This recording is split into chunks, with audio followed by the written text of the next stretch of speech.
Дали мислите дека еден стан во Скопје би требало да чини 2000 евра квадрат, а истиот да биде тотално небезбеден од аспект на противпожарна заштита? Никако. И дали во тие 2000 евра инвеститорот или оној кој што го продава станот треба да инсталира најсовремен систем за противпожарна заштита, односно да има детектори за чад, да има противпожарни скали, исто така е многу битно. Во старите згради во Скопје не за во новите згради дали во новите нема, но старите згради дефинитивно имаат, не сите, Не, но види, во старите згради имаше на времето, ама ги ново лисиче.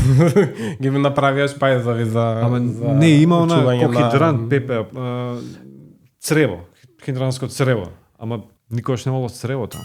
Тука веќе проблемот е можеби на тие куќни совети, на самата организираност. Еве конкретно во мојата зграда веќе ние се организиравме од општината. Ти ги имаш организирано. Не, од самата општина дојде направиле анализа дека ќе набавиме противпожарни апарати. Која општина? Општина Карапош. Значи тука не сакам да навлагам, треба секоја општина да ги почитува правилата на, но не требаше сега тоа да биде.